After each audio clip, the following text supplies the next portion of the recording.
Well, good morning, Pennsylvania Conference for Women. Woo! It is such an honor and a privilege to be here, and I thank Jess Black and her team for inviting me back because, ladies, they know that there are very few things that I enjoy more than talking about what I like to call Carlas Pearls, my hard-earned and hard-learned pearls after being a woman on Wall Street for 30 years.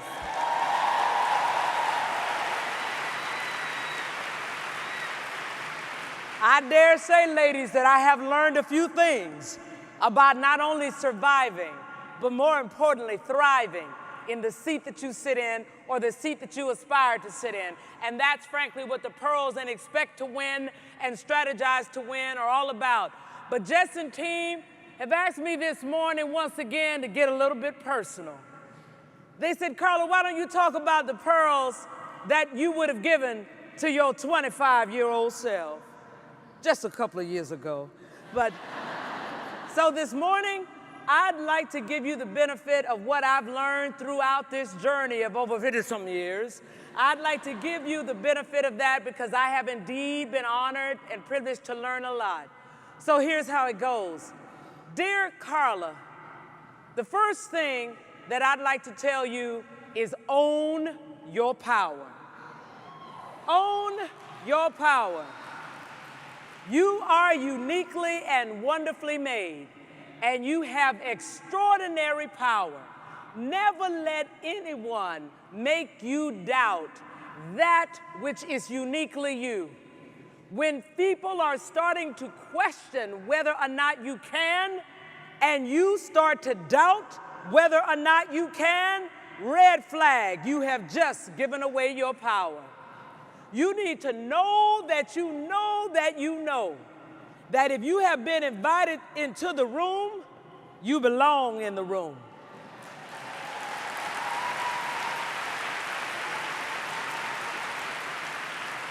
And if you belong in the room, then you have a seat at the table. And if you have a seat at the table, you have a responsibility to speak.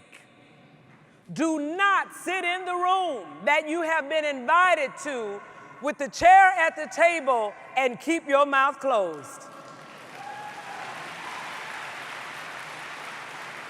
You must let the room hear your voice. Because when they are used to hearing your voice, they will solicit your voice. And after they get in the habit of soliciting your voice, you can use silence as power. So when you don't say anything, they'll say, oh, Carla, what are you thinking? Surely you have. And that's what you want them to do, is ask for you to speak. Own your power. It has been given to you. Do not waste it. And oh, by the way, Carla, another secret is in order to grow your power, give it away. Give it away. When you empower other people, you magnify and amplify your impact.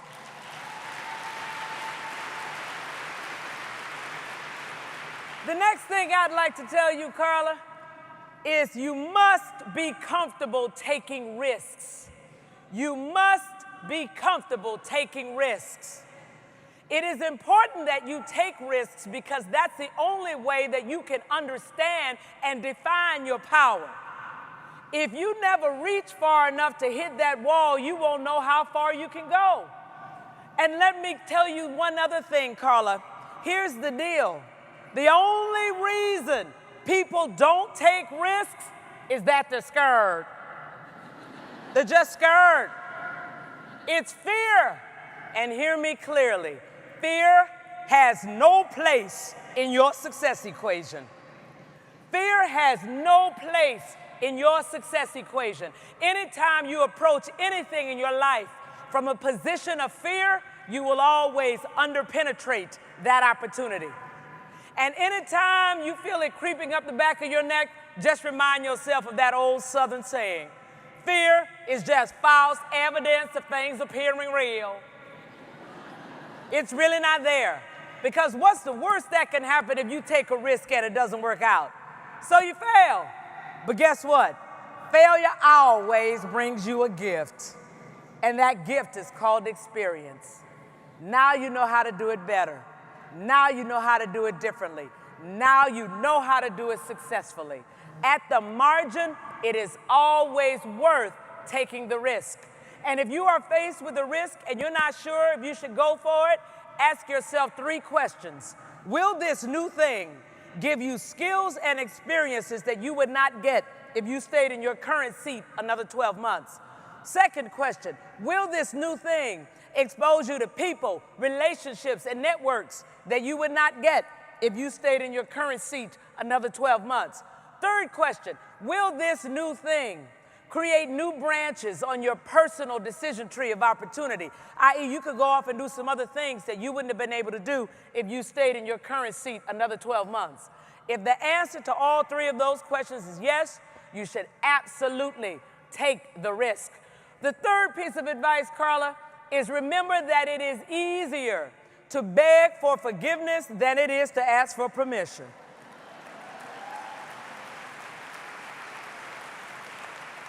Sometimes you ask someone for their permission and they don't even have the power to tell you no. But because you asked them, you just gave them the power to tell you no. Always default to going ahead. Don't ask for permission, just go forward. If you make a mistake, somebody will surely tell you that you should not have done that. And when they tell you that, you say, oh, so sorry, I didn't know. But now you have the experience, and that experience will be valuable to you. The fourth piece of advice, and Carla, this is a big one. If you meet somebody, a guy or a gal, that you are interested in, and they tell you that you are too much for them, they are right.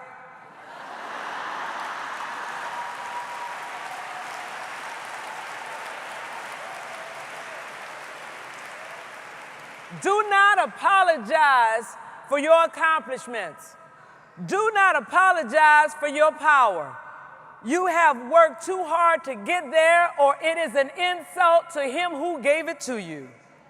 Do not dim your light for somebody else's convenience.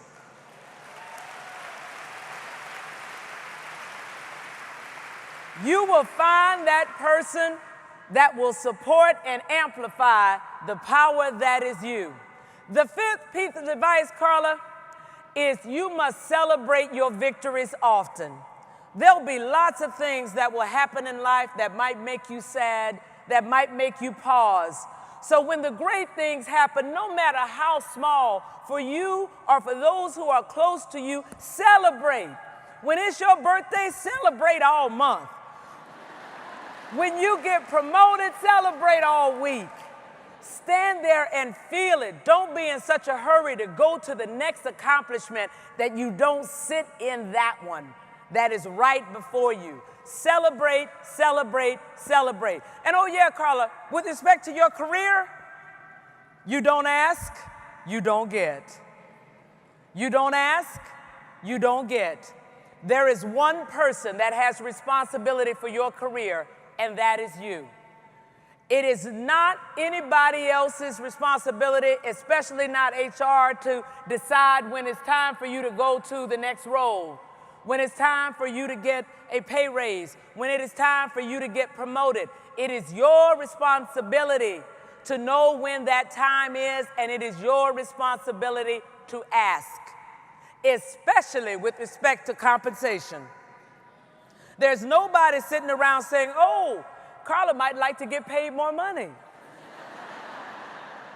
It is your responsibility to understand the market value of your seat. And when you understand the market value of your seat and you are in fact delivering good value, you should ask to make sure that you're getting paid the market value of your seat. And oh, by the way, when you are going into a new role, that's when you have maximum leverage to negotiate for the money. And never let your last job be your anchor towards what you're going to get paid in the new job. If you know the market value of the seat, you ask for the market value of the seat. And when someone says, oh, but Carla, you were getting paid that in the last job, your response should be, what I was getting paid in the last job, frankly, is irrelevant to this opportunity. You and I both agree I'll be the best candidate and I'll hit the ground running. If your offer is within the market value of the seat, I will hit that bid. And remember, anytime somebody is looking to hire somebody new, the number that is in their budget to hire somebody is the highest possible number that seat should be paid. They never put a low number in the budget because nobody wants to go back to the boss and ask for that number to be raised when they see a new candidate. So always know the number that's in the budget is the highest value for that seat, and it's your job to know exactly what that is. My next piece of advice, Carla, don't worry about making mistakes. Mistakes are a valid and valuable part of your life. If you don't make a mistake, that means you're not reaching far enough. You want to reach far enough so that you hit that barrier and know where that line is. And oh, by the way, making a mistake, Carla, does not make you special. Everybody makes a mistake. What makes you special is how and if you get up. And it's important that you understand that resiliency is valuable. And not everybody has it, but you have been endowed with the goods. You make a mistake, take the blessing of the lesson and move on. Every experience that you have gives you one or two things, a blessing or a lesson, and both are valuable. Either you get that thing you were going for, or now you know how to do it differently. But it's important that you take that and move on and not carry the mistake as baggage. Because, Carla, baggage is heavy, and it will create a competitive disadvantage for you. The next piece of advice, study, understand, and forgive your parents. They are just people. They did the best they had, and they did the best they could with what they had, and that's all you have to do is understand that. They gave you life, but do not let their mistakes anchor you to one spot. They are not your excuse for not flying. So it's important that you understand who they are, because you know, as the saying goes, if you don't understand your history, you will become it. So make sure that you're clear. Embrace them, love them, leverage what they gave you, and move on. The next piece of advice, life is a journey. You have a long runway. Don't be in such a hurry to go towards things. Enjoy every single lesson that life brings you. Because here's something that I've learned. When life comes to teach you a lesson, if you don't pass the test, you will repeat the class. So it's important that when things happen to you, you stop and you ask the question, why did this happen? How did I get here? How did I contribute to this very moment? Because surely, if you understand your power, you contributed in some way to that moment. Maybe you failed to understand the importance of a relationship. Maybe you failed to understand how important relationships are in your success equation. No matter what industry you are in, no matter what you are doing, you will not maximize your success without somebody else's relationship.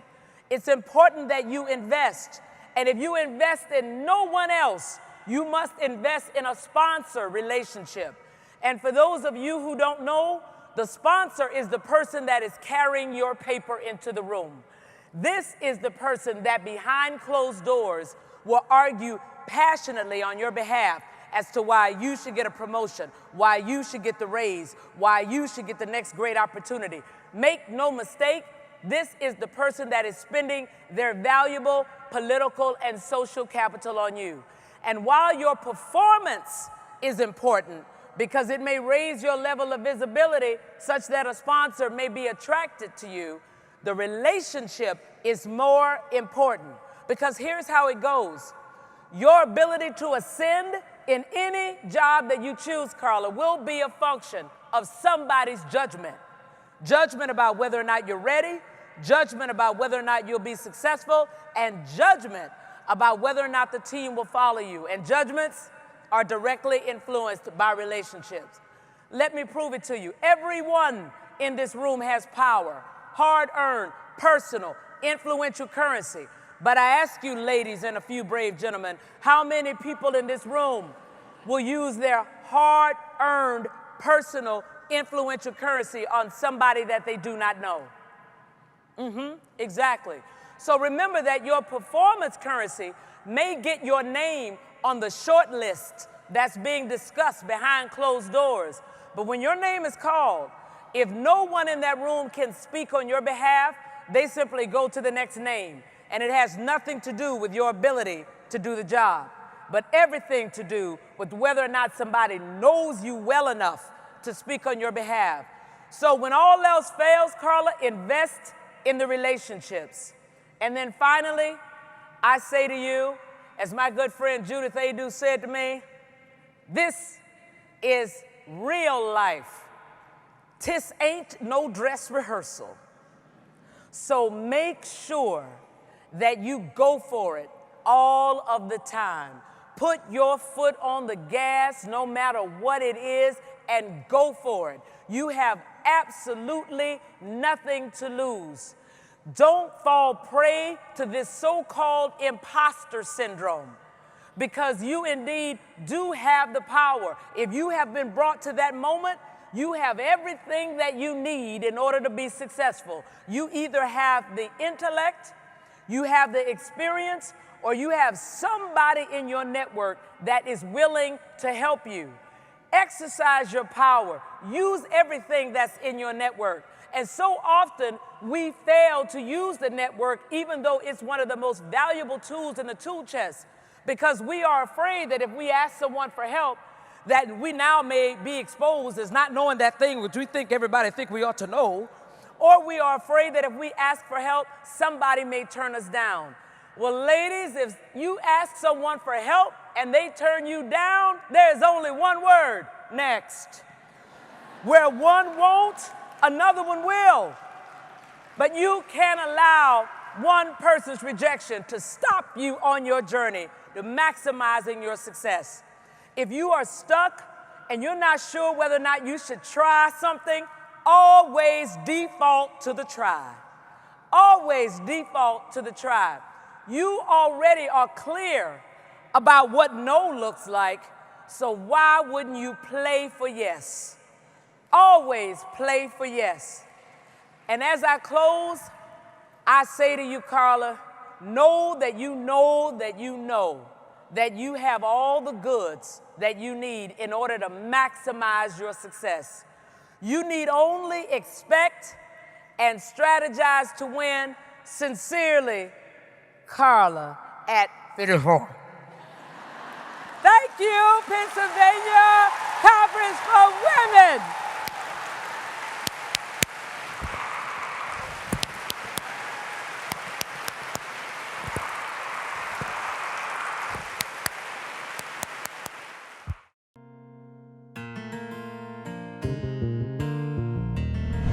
If you would like to see more videos and get a few more of my pearls, then like, comment, and subscribe. Thank you.